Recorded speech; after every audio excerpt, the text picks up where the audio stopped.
Olá a todos, estamos agora dando mais uma sequência, né, em nossas aulas de cirurgia. Estamos entrando agora na unidade de anestesiologia e vai ser importante a gente iniciar, antes de passar pela parte de técnicas anestésicas, nós lembrarmos os princípios farmacológicos dos anestésicos locais e vasoconstrictores. Então, nessa aula a gente vai falar sobre a composição, a condução nervosa, como que ocorre o mecanismo de ação, a farmacocinética dos fármacos, toxicidade, seleção de anestésicos, efeitos adversos. Então, iremos passar sobre esses pontos que são bem interessantes. Bom, inicialmente é bom lembrar que a ação de um fármaco, o nosso desejo é que ela seja reversível, né, na condição nervosa, e o paciente ele vai estar acordado, vai estar lúcido, vai estar orientado, apenas ele vai ter uma sensação de anestesia local que irá ser reversível, irá atuar em fibras autossômicas, proprioceptivas, vai remover a sensação de dor, sensação térmica, tátil, atua em fibras motoras, não somente as fibras sensitivas, né, e as proprioceptoras. Claro que durante um procedimento, muitas vezes o paciente ele sente a pressão que você está manipulando o local. Ele tem essa sensação. No entanto, a sensação de dor totalmente eliminada, uma vez que você empregue bem a técnica anestésica. Pensando em qualidade de um anestésico, ele deve ser reversível, deve ser não ser irritante, na verdade, deve ter pouca toxicidade, além da ação local, ter pouca ação tóxica sistemicamente, ter uma duração rápida e duração adequada para o nosso procedimento, se possível, não desencadear reações alérgicas, né, que é o que nós queremos, ser estável, ter rápida biotransformação e ter uma excelente potência e eficácia em baixas concentrações. No que diz respeito à composição do anestésico, nós temos em um tubete anestésico, iremos ter todos esses itens, além do agente anestésico local, o vasoconstrictor e os demais, né, o agente redutor, o preservativo, o fungicida e o veículo. Sobre o agente anestésico propriamente dito, ele é composto por uma estrutura com 3 porções, o grupo lipofílico, a cadeia intermediária e o grupo hidrofílico. A ideia é que com essas 3 porções ele tenha uma boa a solubilidade no meio dos tecidos e também consiga entrar na membrana nervosa para que a cadeia intermediária, seja do grupo éster ou amida, faça a sua função, né, que é bloquear os canais de sódio e potássio. Aqui mostra as moléculas. Sobre os vasoconstrictores, são drogas que vão imitar o sistema simpático, tanto é que o nome é simpaticomimética, atuam em receptores alfa e beta, e a ideia é aumentar o tempo de duração anestésica. Quando se contrai um vaso, que é vasoconstrictor, eu vou ter uma menor absorção para os tecidos, eu vou diminuir os efeitos tóxicos, além de reduzir sangramento e promover uma hemostasia local. E a consequência disso também vai ser a maior duração do anestésico, do efeito do anestésico. Temos vários exemplos, né, que a gente encontra no mercado: epinefrina, norepinefrina, noradrenalina, levonorefrina, fenilefrina, felipressina. Então, existem várias formulações que entram em associação com os anestésicos locais. Contraindicações são relativas.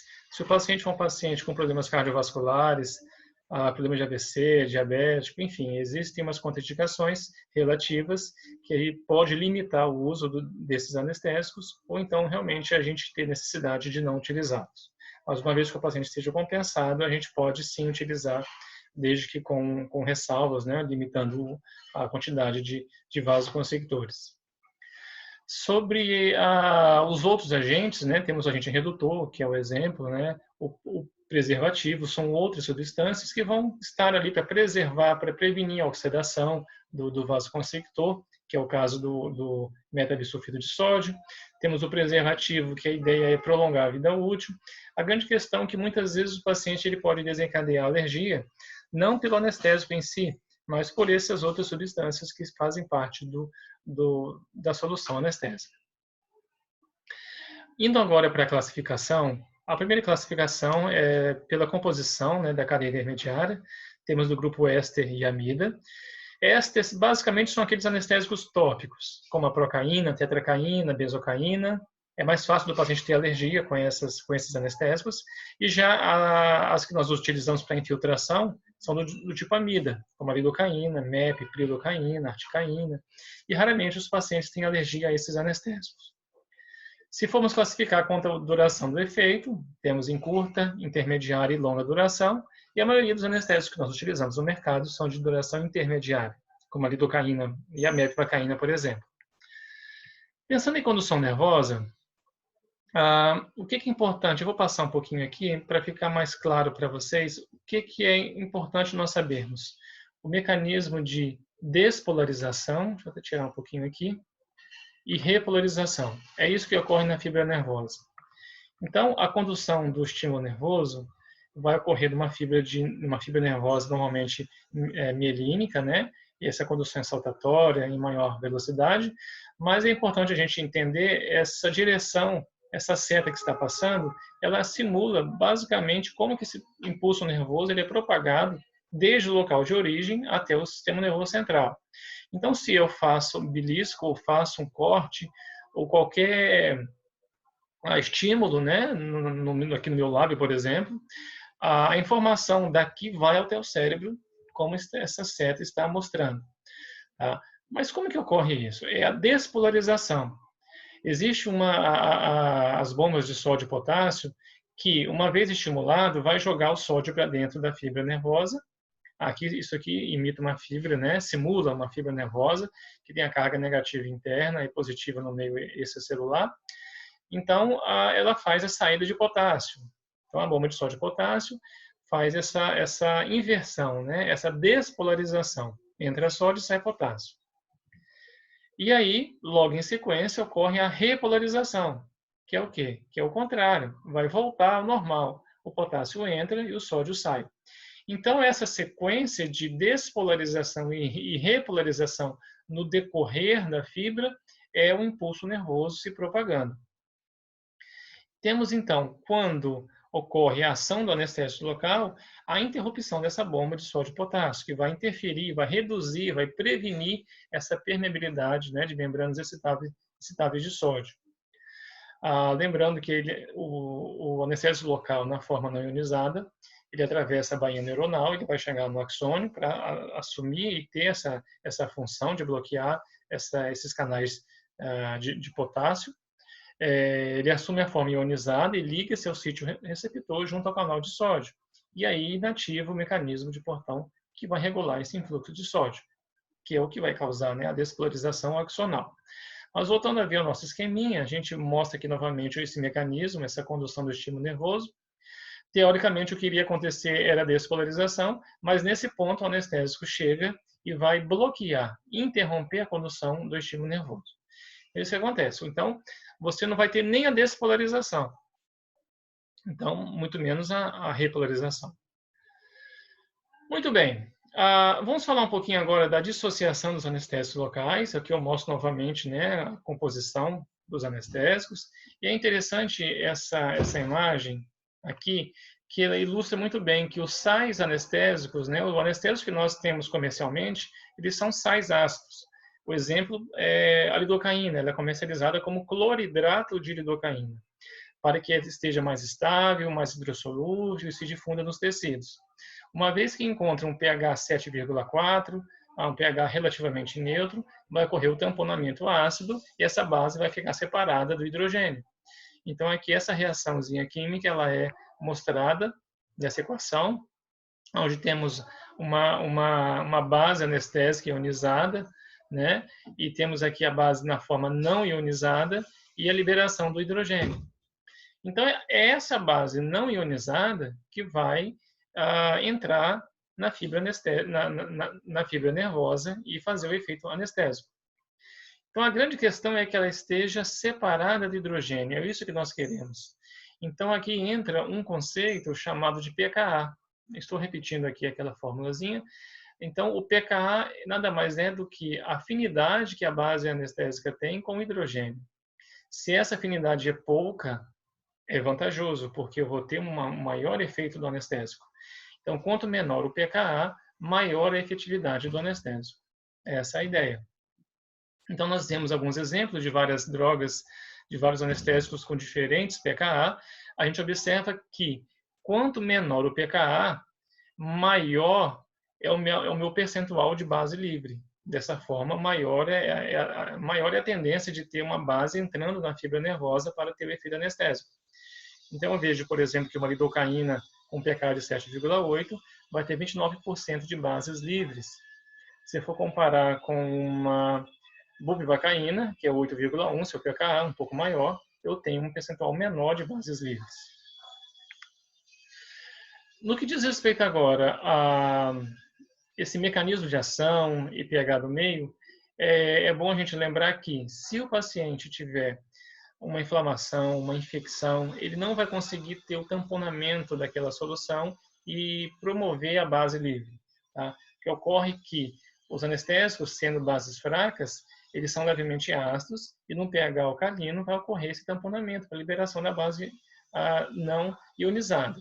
Se esse pH ele muda, você vai influenciar essa liberação da base não ionizada, que é o que acontece com tecidos inflamados.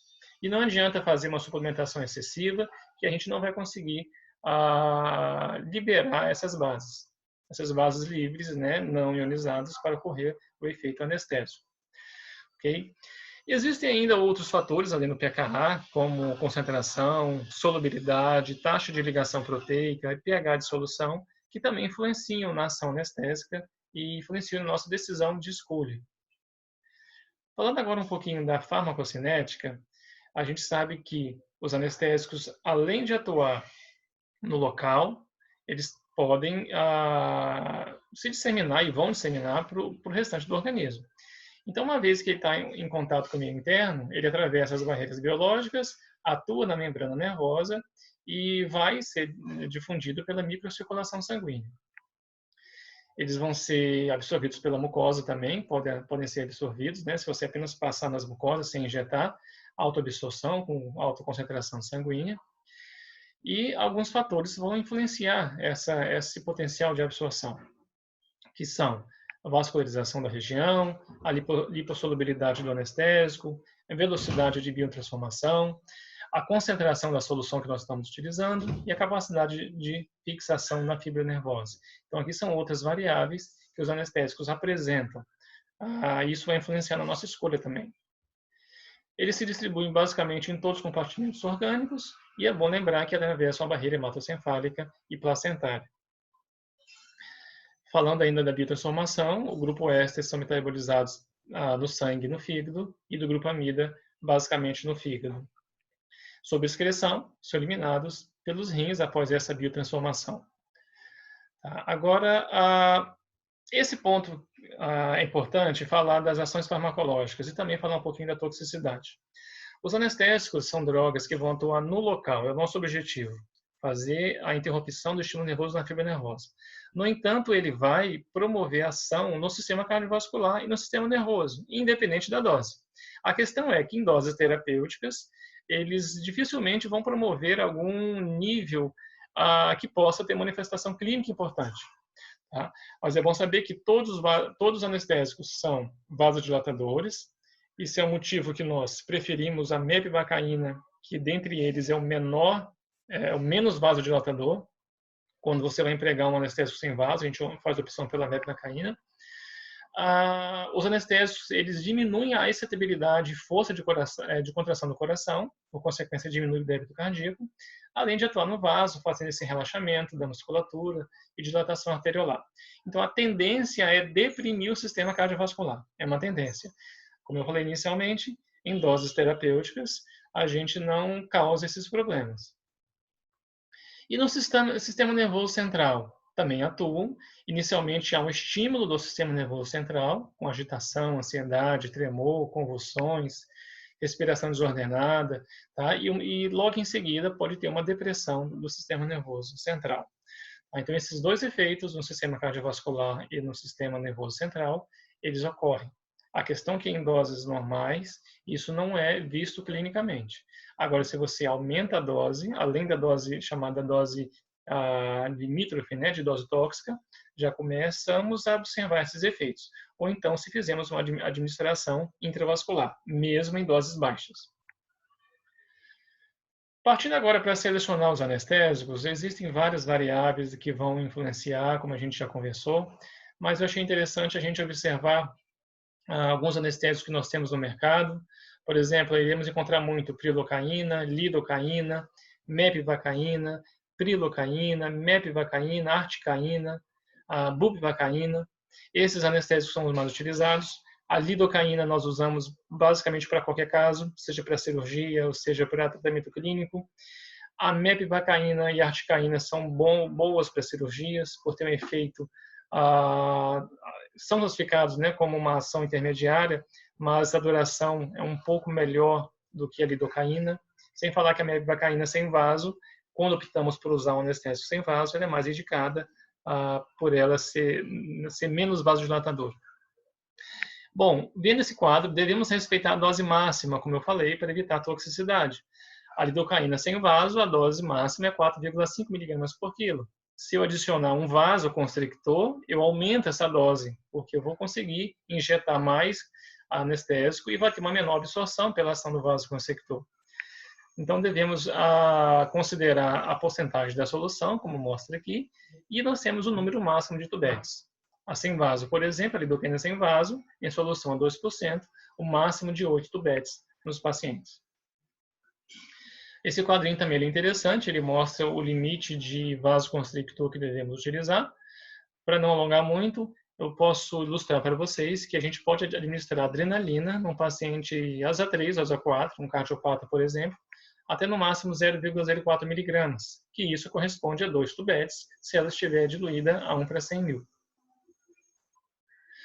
Ok, efeito adverso, não confundir com toxicidade. Toxicidade vai existir se você fizer doses aumentadas. Efeito adverso é o que pode acontecer.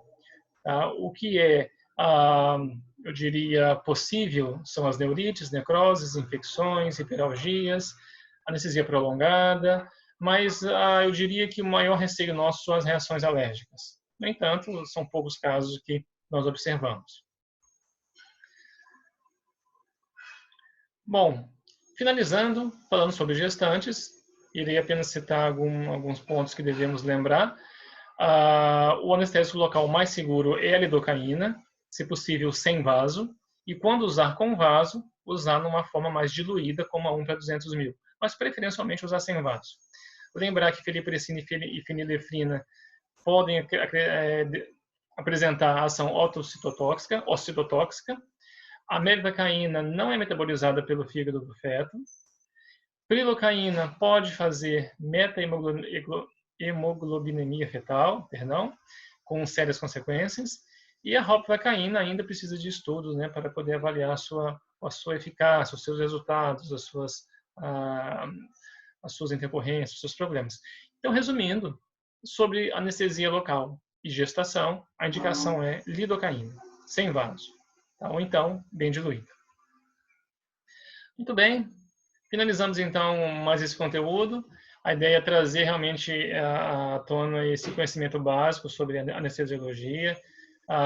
Essa gravação, essa aula, ela é um pouquinho mais rápida mesmo, que a ideia não é a gente adentrar muito, né? Quando a gente tiver um momento pessoal, fica mais fácil a gente conversar e aprofundar e tirar algumas dúvidas. Ok? Ficamos aqui, então. Muito obrigado.